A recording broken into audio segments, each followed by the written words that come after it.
Hello guys! Welcome back na naman po sa ating channel. Kumusta po tayo guys? Ayan, welcome back po sa ating video ngayon guys. Part 5. Ayan, part 5 na po ito sa ating exploration ngayon guys. So, part 5 na exploration sa iisang site. Ayan po.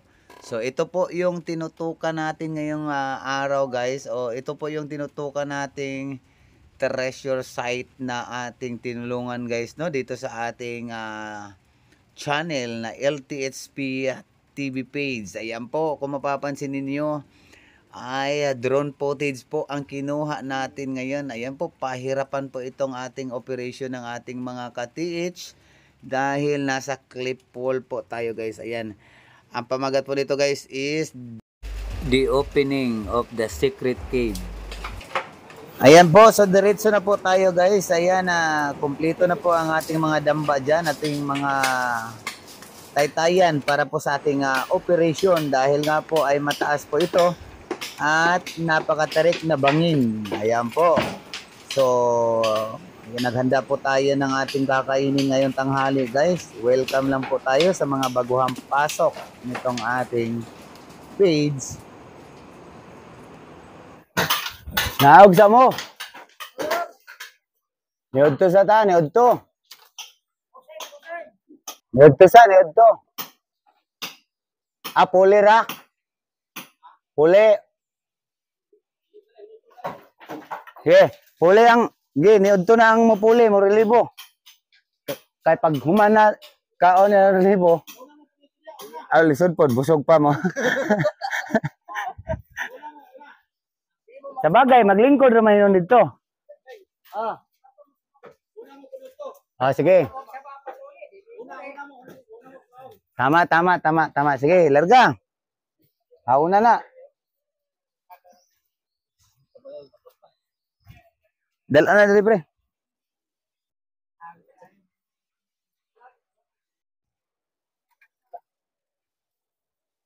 Narami.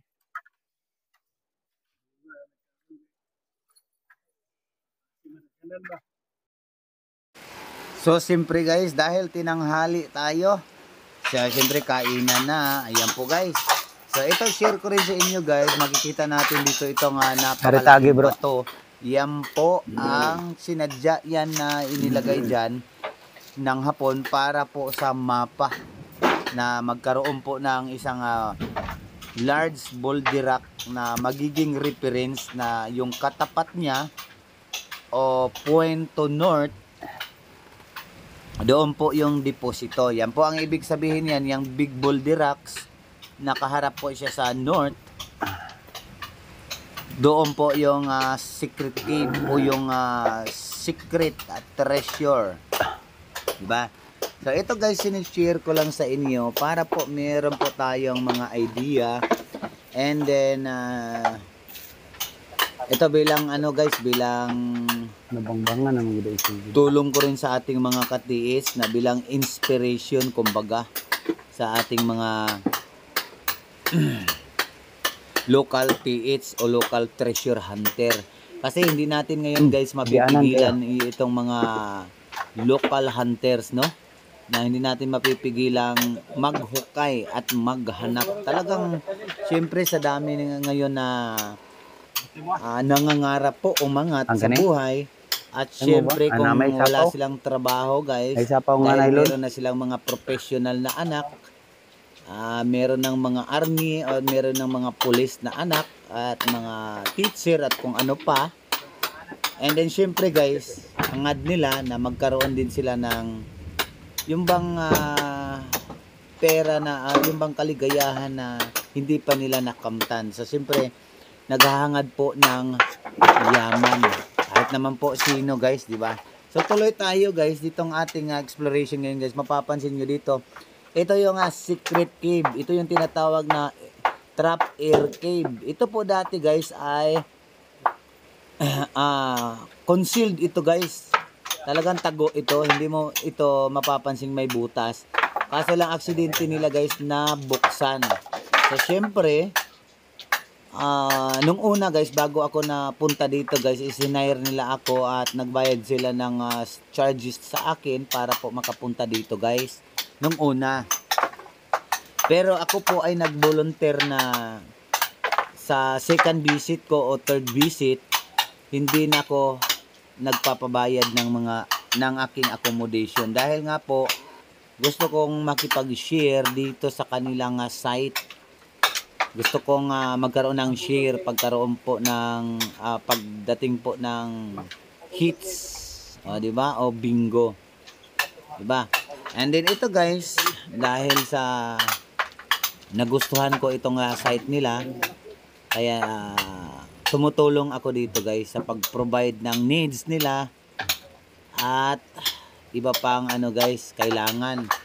So mapapansin o makikita nyo dito guys na naka-drone tayo dito sa wall. Tapos inspection po kung anong meron sa mga gilid-gilid. Tulad na lang po nitong air breather o air ventilation papuntang pailalim. Papasok po siya. Ayan po. So itong lugar na ito guys ay talagang napaka-positive po ito guys. Dahil nandito po ang record nito sa aking libro ng Yamashita Dream Book.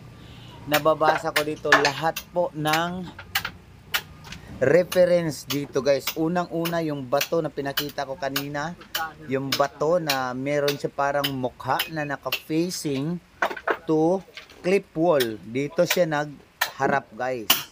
Ayan. So makikita nyo dito bakit po siya nasa bangin. So ang bangin po guys o clip walls, yan po ang gustong-gusto ng mga Japanese na pagtaguan ng kayamanan guys. Dahil nga po, unang-una ay mahirap po siyang akyatin o mahirap po matunton sa isang treasure hunter o sa isang kalaban nila nung panahon ng gira. So hindi sila mapapansin na dyan sila naglalagay ng deposito o treasure sa mga bangin guys. Lalo na po sa liblib na lugar at kuweba. Yan yung mga gustong-gusto nilang paglibngan ng kanilang mga treasure. Di ba? So ito guys, bukod sa merong living witness, mismong may-ari ng lupa ay makapagpatunay na meron talaga itong laman dito guys. So maniwala kayo sa hindi, wala akong magagawa.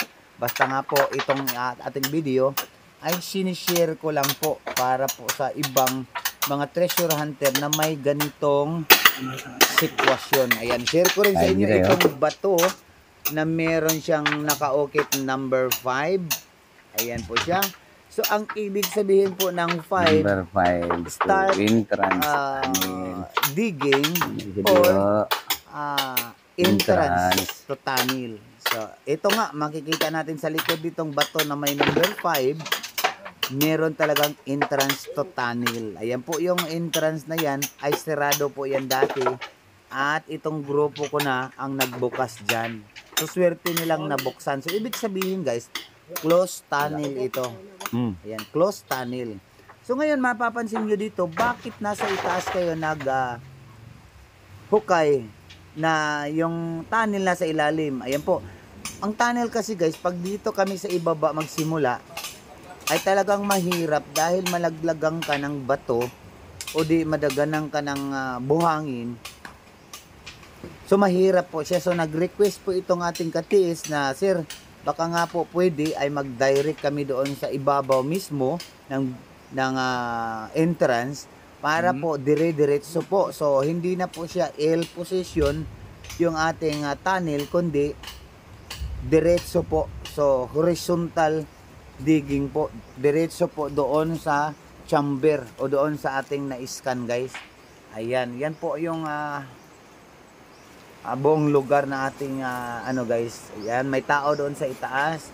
Yan yung nagpapahinga guys na karelibo ng ating katiis na nagbakbak doon sa guys, sa wall o sa entrance ng tunnel. Ayan po. So medyo matirik siya pero safe naman siya dahil makahoy po siya.